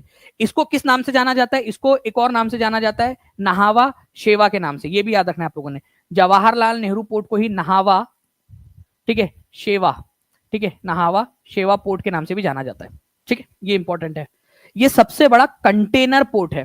देखो, सबसे बड़ा पोर्ट अगर आप लोगों से बोला जाए कि भारत का सबसे बड़ा पोर्ट या बंदरगाह कौन सा है, वो हो जाएगा मुंबई पोर्ट, मुंबई बंदरगाह। ठीक है, मुंबई बंदरगाह। लेकिन अगर आपसे बोला जाए सबसे बड़ा कंटेनर पोर्ट, कंटेनर पोर्ट का मतलब होता है फ्रेंड जहां से सबसे बड़ी संख्या में कंटेनर जो है लादे जाते हैं एक्सपोर्ट करने के लिए, और जहां सबसे ज्यादा कंटेनर्स आते हैं इंपोर्ट होकर। तो जहां सबसे ज्यादा कंटेनर्स का आदान प्रदान किया जाता है, ठीक है, बाहर भेजा जाता है, वहां से आते हैं, ठीक है, तो ये जो है आप लोगों का ये याद रखना है, इसको बोला जाता है कंटेनर पोर्ट। ठीक है, तो सबसे ज्यादा कंटेनर्स जहां पर में उतारे जाते हैं या जहां सबसे ज्यादा कंटेनर्स लादे जाते हैं, ठीक है, वो सबसे बड़ा, उस हिसाब से सबसे बड़ा कंटेनर पोर्ट है, ठीक है, जवाहरलाल नेहरू पोर्ट, नहावा शेवा। ये क्वेश्चन आता है कि सबसे बड़ा कंटेनर पोर्ट कौन सा है। ठीक है, तो प्लीज इसको याद रख लीजिएगा आप लोग। मैं टीम से रिक्वेस्ट करूंगा कि प्लीज एक बार अगर पॉसिबल हो तो ये क्वेश्चन डाल दीजिएगा कि हमारे भारत में जो है जवाहरलाल नेहरू पोर्ट को और किस नाम से जाना जाता है, ये क्वेश्चन बन सकता है। सबसे बड़ा कंटेनर पोर्ट कौन सा है, ये बन सकता है। सबसे बड़ा पोर्ट कौन सा है ओवरऑल, अगर सिर्फ कंटेनर नहीं, सबसे बड़ा पोर्ट बोला जाए तो वो आप लोगों का हो जाएगा friends Mumbai port. Mumbai, Mumbai port और जवाहरलाल नेहरू पोर्ट अलग अलग है, ये याद रखना है आप लोगों ने। ठीक है, तो दोनों महाराष्ट्र में लेकिन अलग अलग है। ये रायगढ़ के अंदर में मुंबई पोर्ट, मुंबई में, सिंपल सी बात है। ओके, इसके ऊपर में मैं एक वीडियो आप लोगों के लिए बना दूंगा। सबसे गहरा वाला पोर्ट आप लोगों से पूछा जाता है, विशाखापट्टनम का वाइजैक पोर्ट जो है सबसे गहरा पोर्ट है। ठीक है, तो ये भी पूछते हैं आप लोगों से पूछा जाता है अक्सर कि पारादीप पोर्ट कहां पर में है, कौन से राज्य के अंदर में। जल्दी से आप लोग यहाँ पर में देखिए और मुझे बताइए कि पारादीप पोर्ट आप लोगों को कहां पर में दिख रहा है। ठीक है, देखो एक्टिविटी करने से ही आप लोगों को चीजें याद होंगी। देखिए यहाँ पर मैं आप लोगों को साफ साफ दिख रहा है पारादीप पोर्ट जो है कौन से राज्य के अंदर में, वहीं पे सामने दिख रहा है। आप लोगों को कमेंट करना है पारादीप पोर्ट कहां पर में, लिखिए आप लोग जल्दी जल्दी से। ठीक है, जल्दी जल्दी से कमेंट कर देंगे। यहाँ पर मैं आप लोगों को दिख रहा है हल्दिया पोर्ट जो है फ्रेंड्स कौन से शहर में लोकेटेड है और कौन से राज्य के अंदर में, ये भी आप लोग लिख देंगे। जितना ज्यादा आप लोग एक्टिविटी करोगे उतना ज्यादा आप लोगों के लिए अच्छा है। ठीक है, चलिए आगे बढ़ते हैं हम लोग फ्रेंड्स। वह महिला स्वतंत्रता सेनानी कौन थी जिनको स्वतंत्रता आंदोलन की वयोवृद्ध महिला के रूप में जाना जाता है। ठीक है, grand old lady of independence movement. ठीक है, इनको heroine of quit India movement के नाम से भी जानते हैं, heroine of quit India movement. ठीक है, तो 10 सेकंड के अंदर में आप लोगों ने आंसर कर दिया है फ्रेंड्स। ठीक है, अरुणा आसफ अली, इनको जाना जाता है grand old lady of independence movement, Aruna Asaf Ali, और heroine of quit India movement. इन्होंने ही फ्रेंड्स गोवालिया टैंक मैदान जो था वहां पर में झंडा फहराया था क्विट इंडिया मूवमेंट के दौरान। मुझे जल्दी से बताओ कि क्विट इंडिया मूवमेंट, भारत छोड़ो आंदोलन कौन से साल में हुआ था और ये गोवालिया टैंक मैदान कौन से शहर के अंदर में लोकेटेड है। चलिए बताइए, अभी मैंने आपको बता भी दिया है थोड़ी देर पहले ही जस्ट। ठीक है, चलिए बहुत बढ़िया फ्रेंड्स, 2500 लाइक्स से हम लोग 50 लाइक्स दूर है यहाँ पर में। तो जल्दी जल्दी से सेशन को लाइक एंड शेयर भी करते रहेंगे आप सभी के सभी लोग। तो आंसर इसका ऑप्शन नंबर ए हो जाएगा। क्या क्या चीजें मैंने आपको बताया इनको जो है फ्रेंड्स, ठीक है, देखिए यहाँ पर में आप देख सकते हो कि ये रेफरेंस बुक्स जो है ना आप लोगों की जितनी भी है, बिपिन चंद्रा वगैरह, उन सबसे आप लोगों का कंटेंट लिया हुआ है। इनको हीरोइन ऑफ, ठीक है, 1942 मूवमेंट या फिर heroine of quit India movement इनके नाम से जाना जाता है क्योंकि भारत छोड़ो आंदोलन 1942 के अंदर में हुआ था। ठीक है, इनको ग्रैंड ओल्ड लेडी भी कहा जाता है। एग्जाम में पूछा गया प्रश्न है आप लोगों का, तो कहाँ से पूछा गया, पूरा सोर्स जो है टीचिंग परीक्षा ने एक्सप्लोर किया है, पूरा हम लोगों ने जो है डीप डाउन जाकर रिसर्च की है। इसी वजह से आप लोगों को पता है कि बार बार जो भी टॉपर्स है टीचिंग परीक्षा के, आप लोगों को बताऊंगा, आप लोग उनके इंटरव्यूज देख सकते हो टीचिंग परीक्षा के यूट्यूब चैनल के ऊपर में कि उन्होंने किस तरीके से टीचिंग परीक्षा से पढ़ा और एज इट इज उनको क्वेश्चन देखने के लिए मिले। क्यों? क्योंकि हमने जो ऑथेंटिक सोर्सेस है जहां से क्वेश्चन बन रहे हैं वहां एक्सप्लोर कर लिया है और उसके क्वेश्चन 1 लाख से ज्यादा क्वेश्चन आपको प्रोवाइड किए जा चुके हैं टीचिंग परीक्षा के ऐप पर। ठीक है, चलिए इसके अलावा देखिए फ्रेंड्स, ऐसा नहीं कि आप केवल एग्जाम क्लियर कर पाओगे, हो सकता है आप करोड़पति या करोड़पत्नी बन जाओ। Who among these leaders came to be known as grand old lady of India during India's freedom struggle. देखिए कौन बनेगा करोड़पति का question directly. Okay, Aruna Asaf Ali, Bhikaji Cama, Pandita Ramabai Saraswati, Vijaya Lakshmi पंडित। ठीक है, आप लोग आंसर करिए। ठीक है, और बताइए इसका आंसर क्या होगा। आप लोग देख सकते हो कौन बनेगा करोड़पति में भी क्वेश्चन आया था, तो Aruna Asaf Ali is the correct answer. अच्छा एक क्वेश्चन और देखिए आप लोग, सिर्फ एक क्वेश्चन नहीं, मैं आपको मल्टीपल बता रहा हूँ कि किस तरीके से जो आप पढ़ रहे हो ना वो कितना आप लोगों के लिए काम की चीज है। एक क्वेश्चन का आंसर कर दिया आप लोगों ने। अब देखिए दूसरे वाले एक कंटेस्टेंट से एक और सवाल पूछा गया, at an event during which movement, कौन से मूवमेंट के दौरान फ्रीडम स्ट्रगल के अंदर में अरुणा आसफ अली ने इंडिपेंडेंस इंडिया का जो इंडिपेंडेंट फ्लैग था, ठीक है, वो लहराया था ग्वालियर टैंक मैदान के अंदर में। कांग्रेस का जो फ्लैग था ना उस समय का, वो लहराया था। बताइए इसका आंसर क्या होगा, कौन से वाले आंदोलन के दौरान। तो भाई वो आंदोलन का नाम आप लोगों को तो पता ही है, क्विट इंडिया मूवमेंट के दौरान। ठीक है, क्विट इंडिया मूवमेंट के दौरान उन्होंने ग्वालियर टैंक मैदान जो मुंबई के अंदर में है, ठीक है, जिसको पहले बॉम्बे बोला जाता था, वहां पर में उन्होंने ये झंडा फहराया था। इसी वजह से इनको heroine of quit India movement के नाम से भी जानते हैं। ठीक है, भारत की महान वयोवृद्ध महिला भी बोलते हैं इनको। तो आप देख सकते हो कि कितना बढ़िया तरीके से आप लोग आंसर कर पा रहे हो। नाउ कौन सी प्रसिद्ध बंदरगाह है जिनको नहावा शेवा पोर्ट के नाम से जाना जाता है। एक बार टीचिंग परीक्षा की टीम को जो है फ्रेंड्स यहाँ पर मैं आप थैंक यू बोल देंगे, स्पेशली यहाँ पर मैं देख पा रहा हूँ हमारी जो टीम है जो पीछे से इसके लिए काम कर रही है, इस क्वेश्चन को जो ऐड किया है। ठीक है, मुबशिरा मिराज जी है, ठीक है, उनको भी थैंक यू बोल दीजिएगा। टीचिंग परीक्षा की टीम जो पीछे से कंटिन्यूअसली, जैसे मैंने उनसे कहा कि आप क्वेश्चन ऐड कर दीजिए, उन्होंने प्रीवियस ईयर क्वेश्चन जो टीचिंग परीक्षा के पास में इतना बड़ा क्वेश्चन बैंक है उसमें से ढूंढ निकाला उन्होंने। ठीक है, तो टीचिंग परीक्षा की टीम को, मतलब मैं आप लोगों को दिखता हूँ यहाँ पर मैं सामने में, लेकिन बहुत सारे लोग आपके लिए दिन रात काम कर रहे हैं। ओके, तो नहावा शेवा पोर्ट जो है फ्रेंड्स आप लोगों ने याद रखना है कि ये किसको कहा जाता है, ये जवाहरलाल नेहरू पोर्ट को कहा जाता है। कौन से राज्य के अंदर में लोकेटेड है जल्दी से बता देंगे आप लोग। ओके गुड, तो जवाहरलाल नेहरू पोर्ट आप लोगों के लिए जो है फ्रेंड्स, ये एक चीज देखिए, आप लोगों के लिए एक पूरी की पूरी जो है ना जो है डेडिकेटेड आपके साथी है संगी आप लोगों के, जो आप लोगों के लिए मेहनत कर रहे हैं, आप लोगों के लिए कंटिन्यूअस एफर्ट्स ले रहे हैं कि कैसे टीचिंग परीक्षा जो है, जो स्टूडेंट्स है टीचिंग परीक्षा के, उन लोगों को टॉप पे रखा जा सके। तो जो इसका आंसर है फ्रेंड नहावा शेवा पोर्ट का, ठीक है, जवाहरलाल नेहरू पोर्ट हो जाएगा। नहावा शेवा पोर्ट महाराष्ट्र के अंदर में लोकेटेड है। ठीक है, सी इज द करेक्ट आंसर। अब बताइए कालाहारी मरुस्थल कौन से महाद्वीप के अंदर में, कालाहारी, ठीक है, कालाहारी मरुस्थल, जी हाँ बिल्कुल महाराष्ट्र के रायगढ़ के अंदर में, किसी ने यहाँ लिख भी दिया है। ठीक है, महाराष्ट्र के रायगढ़ के अंदर में। बहुत बढ़िया, आप लोग मतलब बहुत अच्छे से सीख रहे हो। 3000 लाइक्स की तरफ में हम लोग कंटिन्यूअसली आगे बढ़ रहे हैं जी। तो देखिए फ्रेंड्स, अगर मैं बात करूं कालाहारी मरुस्थल, ठीक है, ये कहां पर में है, अफ्रीका के अंदर में। एक बार हम लोग प्रैक्टिस करें क्या आप लोगों के लिए, हम लोग, हाँ क्या बात है यार, किसने लिखा है, चेतना वर्मा जी ने लिखा है, और भी बहुत सारे लोग लिख रहे हैं, सबसे बड़ा कंटेनर पोर्ट। ये है टीचिंग परीक्षा का पावर। ठीक है, टीचिंग परीक्षा के स्टूडेंट्स टॉपर्स की जो है ना यहाँ पर में, यहाँ पूरी की पूरी जमात लगी हुई है, टॉपर्स लोग यहाँ पर में पढ़ाई कर रहे हैं। तो सबसे बड़ा कंटेनर पोर्ट, ठीक है, ये भी लिख दिया है, सबसे बड़ा largest container port of India. बहुत बढ़िया। ठीक है, कालाहारी मरुस्थल की अगर मैं बात करूं आप लोगों से, तो ये अफ्रीका के अंदर में लोकेटेड है। चलिए थोड़ी सी हम लोग जो है रिसर्च करते हैं। आप लोगों को पता है फ्रेंड्स कि सहारा रेगिस्तान कहां पर में, सबसे बड़ा गर्म रेगिस्तान, अगर सबसे बड़ा रेगिस्तान बोले आप लोगों से तो वो अंटार्कटिका है। ठंडा है लेकिन रेगिस्तान तो है, सबसे बड़ा रेगिस्तान अंटार्कटिका है। सबसे बड़ा गर्म रेगिस्तान अगर आप लोगों से बोले तो सहारा है। ठीक है, वो मैंने पूरा प्रूफ के साथ में आपको दिखाया था कि मल्टीपल एग्जाम्स के अंदर में आ भी चुके हैं वो क्वेश्चंस। अगर मैं बात करूं आप लोगों से फ्रेंड्स, यहां पर में कालाहारी कहां पर में है, तो कालाहारी अफ्रीका के अंदर में, कालाहारी मरुस्थल।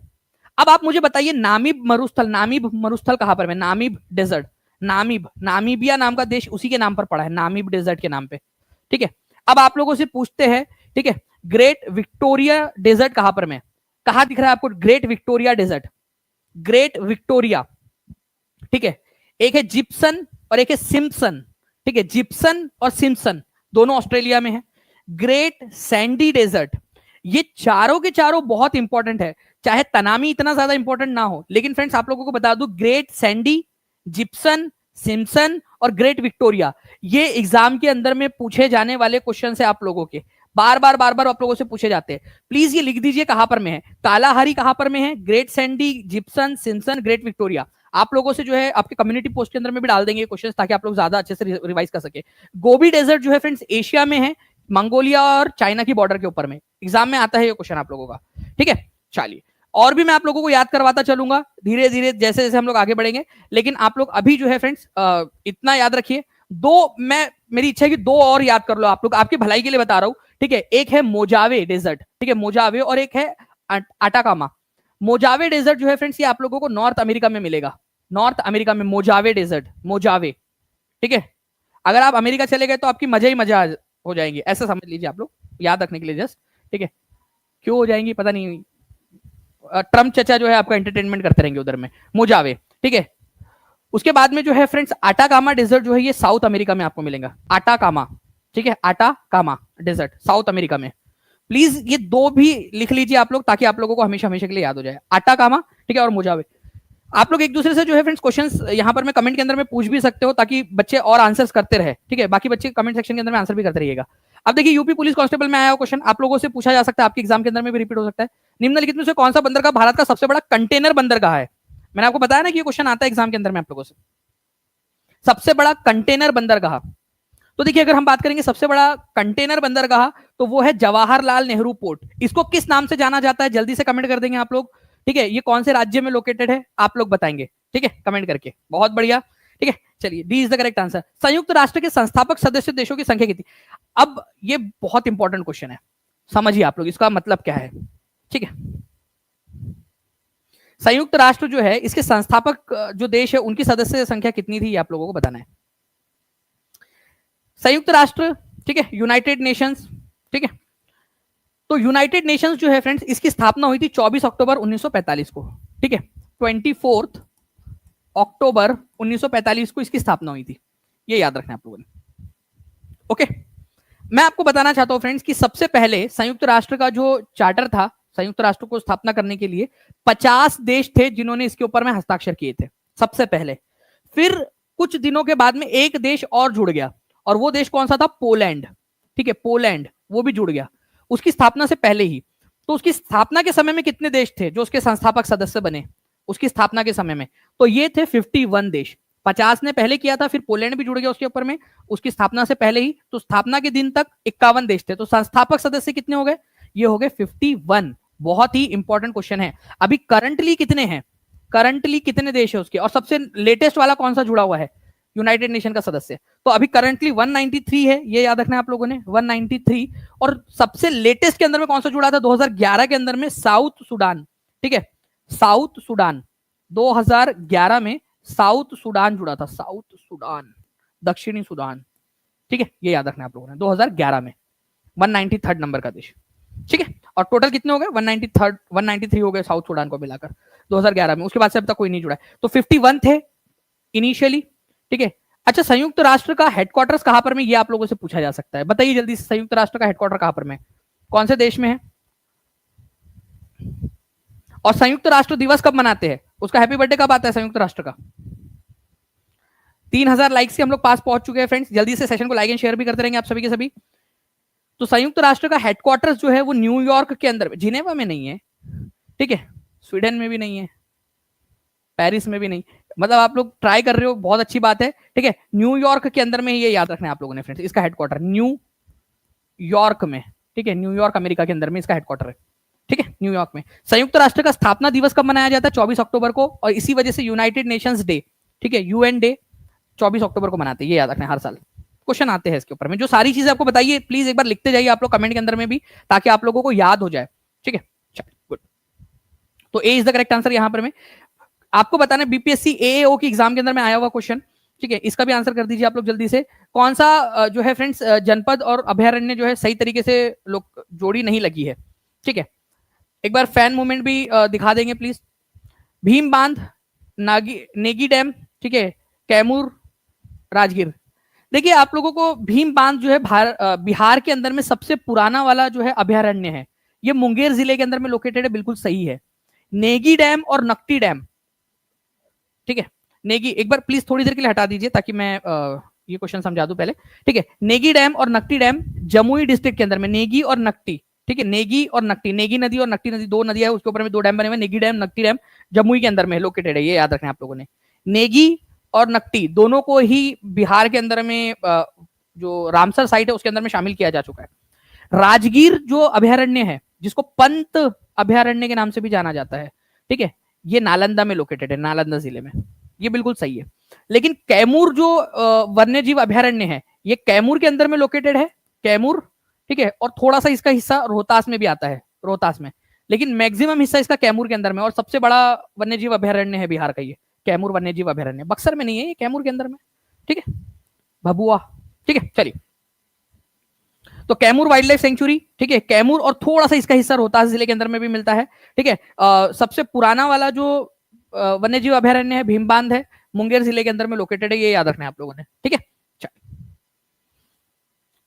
भारतीय संविधान सभा ने प्रारूप समिति का गठन कब किया था? इंपॉर्टेंट है, जल्दी से आंसर करेंगे आप सभी के सभी, ठीक है। अगर पहले से देख रहे हो आप लोग, स्टार्टिंग से कितने लोग देख रहे हैं, हाथ ऊपर करके बता देंगे एक बार। अगर स्टार्टिंग से देख रहे हो तो आप लोगों को इसका जो है इसके आगे पीछे का भी पता होगा, जो मैंने आपको पढ़ाया हुआ है कि कितने सदस्य थे, इसके अध्यक्ष कौन थे, ये भी बता देंगे आप लोग। प्रारूप समिति जिसको मसौदा समिति भी कहते हैं, ठीक है, ठीक है। इसकी स्थापना 29 अगस्त 1947 को हुई थी। हर एक बच्चा लिख देगा कमेंट में मसौदा समिति। इसके अंदर में 7 सदस्य थे, 7 मेंबर्स थे इसके अंदर में, और इसके अध्यक्ष कौन थे, ये क्वेश्चन बन जाए अगर आप लोगों से, तो याद रखना आप लोगों ने, डॉक्टर भीमराव अंबेडकर जी, ठीक है। तो A is the correct answer. Now polio vaccine की खोज किसने की थी, आपको बताना है फ्रेंड्स। पोलियो वैक्सीन की खोज एक लिस्ट है, वो मैं आप लोगों को टीचिंग परीक्षा का जो टेलीग्राम ग्रुप है उसके ऊपर मैं प्रोवाइड कर दूंगा, ठीक है। प्लीज उसको आप लोग वहां से पढ़ सकते हो। जो भी बच्चा टीचिंग परीक्षा के टेलीग्राम ग्रुप पे ज्वाइन नहीं हुआ है वो आज ही ज्वाइन हो जाइए, ठीक है। टीचिंग परीक्षा लिखोगे आप, आपको डिस्क्रिप्शन में भी मिल जाएगी लिंक बाद में, ठीक है। तो आप उसको भी देख लीजिएगा। पोलियो वैक्सीन की खोज किसने की थी, पूरी की पूरी लिस्ट मैं आप लोगों को दे रहा हूं। देखिए यहाँ पर में पेनिसिलिन, ठीक है, इसकी खोज किसने की थी, अगर ये क्वेश्चन पूछ लिया जाए आप लोगों से, अलेक्जेंडर फ्लेमिंग ने की थी, ठीक है। मुझे आप लोग बताइए कि ये जो पेनिसिलिन है वो किस काम के अंदर में आती है। Okay, vitamin A B C D ये आप लोगों को आ जाएगा। स्टेथोस्कोप जो है फ्रेंड्स वो डॉक्टर चेक करते हैं ना आपका, ठीक है। स्टेथोस्कोप से हार्ट बीट कितनी है आप लोगों की, वो सारी की सारी चीजें, ठीक है। तो पोलियो का टीका आप लोगों से पूछा गया है, तो पोलियो का टीका जो है फ्रेंड्स जॉन ई साल्क जो थे उन्होंने इसको खोजा था, तो जॉन साल्क, ठीक है, ये याद रखना है आप लोगों ने। इसके अलावा अगर आप लोगों से बोला जाए कि डीएनए का जो मॉडल है, ठीक है, यहां पर इस तरीके का जो मॉडल है डीएनए का, ये किसने खोजा था, डीएनए का जो मॉडल है कि किस तरीके से दिखता है डीएनए, तो वॉटसन एंड क्रिक ने खोजा था इसको, वॉटसन एंड क्रिक ने। क्लोरोफॉर्म, ठीक है, आप लोगों ने मूवीज देखी है, ठीक है, मूवीज के अंदर में आप लोगों ने देखा होगा कि क्लोरोफॉर्म जो है वो सुंघाते हैं, क्लोरोफॉर्म, किसी को क्लोरोफॉर्म सुंघाया और उसको बेहोश कर दिया, कितने लोगों ने देखा है। ज्यादातर कौन होते हैं, वो डॉटर होती है, लड़कियां होती है जो क्लोरोफॉर्म का इस्तेमाल करती है, मतलब किसी ना किसी की, आपकी नहीं, किसी ना किसी की, लड़के होते हैं, ठीक है, सन होते हैं वो किसी ना किसी के, तो ये हैरी सन, सिम्पसन, ठीक है, ये सन लोग, ओके। तो ये क्लोरोफॉर्म, ठीक है, हैरिसन और सिम्पसन ने इसकी खोज की थी, हैरिसन और सिम्पसन ने। वो सिम्पसन नाम का एक वो भी आपको याद है, भी थोड़ी देर पहले हम लोगों ने देखा था, रेगिस्तान है, डेजर्ट, मरुस्थल, सिम्पसन नाम से, बताइए जल्दी से कहां पर में, तो हैरिसन और सिम्पसन। उसके बाद में जो है फ्रेंड्स जो आप लोगों ने याद रखना है कि हैजे का जो टीका है वो रॉबर्ट कोच ने इसकी खोज की थी, ये याद रख लेना है आप लोगों ने, ओके। और बेरी बेरी रोग जो है वो किसके वजह से होता है, बेरी बेरी रोग कौन से विटामिन की कमी की वजह से होता है, ये भी आप लोग कमेंट करके बताएंगे मुझे, ठीक है।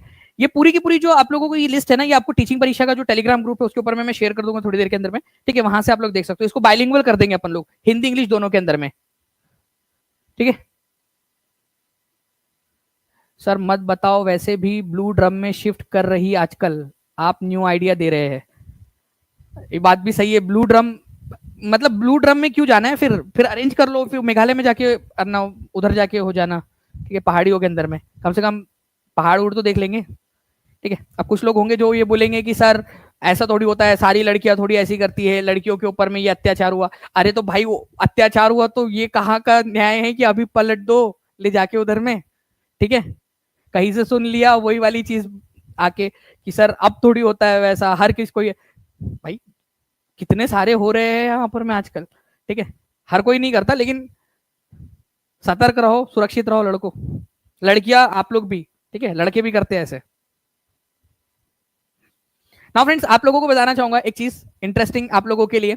कल जो है आपके प्यारे शुभम सर आप लोगों के लिए ज्योग्राफी की एक मैराथन लेकर आने वाले, ठीक है। आप लोगों को डर लगता है ना हमेशा ज्योग्राफी के क्वेश्चन से कि ज्योग्राफी कैसे पढ़े, जो टफ कंसेप्ट होते हैं उनको कैसे समझे, ठीक है। तो टीचिंग परीक्षा आप लोगों के लिए एक एक कदम आगे बढ़ रहा है, ठीक है। और आप लोगों के लिए एक ज्योग्राफी का भी हम लोगों ने एक सेशन लेकर आए हैं, ठीक है। शुभम सर कल आप लोगों को जो है फ्रेंड्स 5 बजे से, ठीक है, पूरा का पूरा कंसेप्ट के साथ में क्वेश्चंस आप लोगों को करवाने वाले हैं। तो इस सेशन को आप लोग जरूर देखिएगा, ठीक है, शुभम सर के साथ में, बहुत ही कॉमिक वे में, ठीक है, आसान तरीके से इंपॉर्टेंट क्वेश्चंस के साथ में आपको सर क्वेश्चंस करवाएंगे, उसको भी आप लोग अच्छे से देखिएगा, लड़के भी सर करते हैं, बिल्कुल लड़के भी करते हैं यार, लड़के सबसे ज्यादा करते हैं, ठीक है।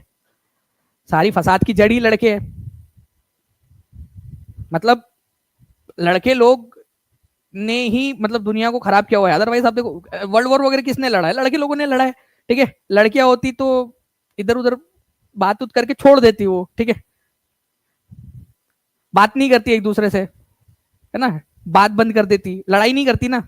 अब वो हिटलर था उधर में, अमेरिका के अंदर में, उधर में लोग थे फ्रांस के अंदर में, ठीक है, इंग्लैंड के अंदर में, तो वो लोगों ने लड़ लिए आपस में डायरेक्टली जाके, लड़की होती बात बंद कर देती, खत्म, ठीक है। और दूसरे को भी बोलती अपने दोस्त को कि उससे बात नहीं करना, उससे मेरी लड़ाई है, लड़ाई ही नहीं होती, फिर बात ही बंद होती बस। चलिए, तो फ्रेंड्स कल हम लोग जो है इंडियन नेशनल कांग्रेस का जो हमारे सेशंस है उनको देखने वाले हैं, तो आप सभी के सभी जो है कल जरूर जुड़िएगा। अभी इस सेशन को जाकर आप लोग लाइक कर देंगे, ठीक है, नोटिफाई मी का बटन दबा देंगे जरूर, ताकि आप लोगों को नोटिफिकेशन आ जाए। और जो भी बच्चे टीचिंग परीक्षा के साथ में जुड़ना चाहते हैं प्रीमियम कंटेंट के साथ में, नीचे में नंबर चल रहा है, उस नंबर पे कॉल या व्हाट्सएप आप लोग कर सकते हो, ठीक है, ताकि आप लोग जल्दी से जल्दी अपनी पढ़ाई जो है शुरू कर सके और आगे बढ़ सके। जो बच्चे केवीएस के लिए पढ़ना चाहते हैं, आप लोगों को बता दो, केवीएस भी आप लोगों के लिए बहुत जल्द नोटिफिकेशन उसका आ सकता है, तो उसके लिए भी तैयार रहिए आप सभी के सभी लोग, ओके।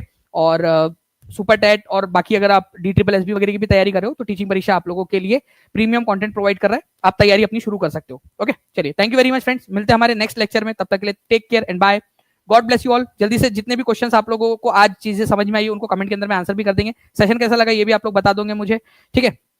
आप लोगों से 2-3 सवाल मैं यहाँ पर मैं पूछना चाहूंगा। आप मुझे बताइए कि यूनाइटेड नेशंस जो है उसका हेडक्वार्टर कहां पर में है, यूनाइटेड नेशन का, ये आप बताएंगे। यूनाइटेड नेशन के संस्थापक सदस्य कितने थे स्थापना के समय में, ठीक है। और आज के दिन उसके अंदर में कितने सदस्य ये बताएंगे। बिहार का सबसे बड़ा अभयारण्य, ठीक है, वाइल्ड लाइफ सेंचुरी कौन सी है, ठीक है, ये बताएंगे। सबसे पुरानी वाली कौन सी है ये भी बता दीजिएगा आप लोग। आप लोग बताएंगे कालाहारी मरुस्थल कहां पर में, कालाहारी मरुस्थल कहां पर में है। उसके बाद में मोजावे जो है डेजर्ट कहां पर में लोकेटेड है, मोजावे, मैंने आपको बताया था दो, मोजावे और अटाकामा, याद रखना। आपकी मजा कहां पर में आएंगे, आपको मोजा ही मोजा हो जाएंगे आप लोगों की, ठीक है, तो वो बता देंगे। Gipson, great Victoria, Simpson, great Sandy, ये सारे एक जगह पे चारों, great Sandy, Gipson, great Victoria, Simpson, ये बता देंगे कहां पर में लोकेटेड है। कमेंट कर देंगे आप लोग सभी लोग। और भी बहुत सारे क्वेश्चंस है जो मैं आप लोगों को कल करवाने वाला हूँ, आपके जो है नेशनल कांग्रेस के जो इंपॉर्टेंट सेशंस हुए हैं उनमें से रिलेटेड। तो कल मिलते हैं हम लोग, कल आप लोग एकदम टाइम पर आ जाना है आप लोगों ने सभी लोगों ने। Thank you very much, take care and bye, God bless you all, thank you.